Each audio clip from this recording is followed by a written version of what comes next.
ঠিক কি দাবিতে, ঠিক কি দাবি? মুখে কালি মেখে তোমরা প্রতিবাদ।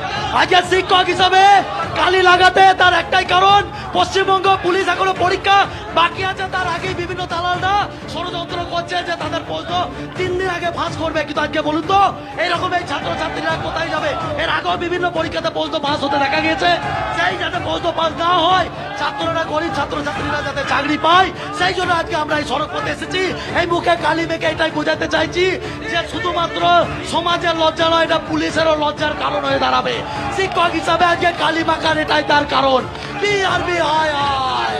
ইন্দ্রজিৎ ঘোষ তিনিও রয়েছেন। দাদা, শিয়ালদা থেকে ধর্মতলা পর্যন্ত এসেছে অভিযান, ঠিক কি কি দাবিকে সামনে রেখে? 1 বছর হয়ে গেছে জেল পুলিশের নোটিশ বেরিয়েছে, নিয়োগ হয়নি। পশ্চিমবঙ্গ পুলিশ, কলকাতা পুলিশের নিয়োগের নোটিফিকেশন হয়েছে, বেরোয়নি। প্রশ্ন ফাঁসের চক্রান্ত হয়েছে, সেই বিরুদ্ধে আমাদের এই লড়াই। যোগ্য স্বচ্ছ নিয়োগের দাবিতেই আমাদের এই লড়াই।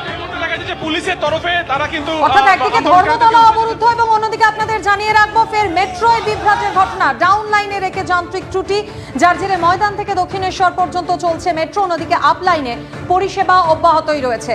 ফের মেট্রোয় বিভ্রাট, ডাউন লাইনে রেখে যান্ত্রিক ত্রুটি, ময়দান থেকে দক্ষিণেশ্বর পর্যন্ত মেট্রো চলছে, আপ লাইনে পরিষেবা অব্যাহত রয়েছে।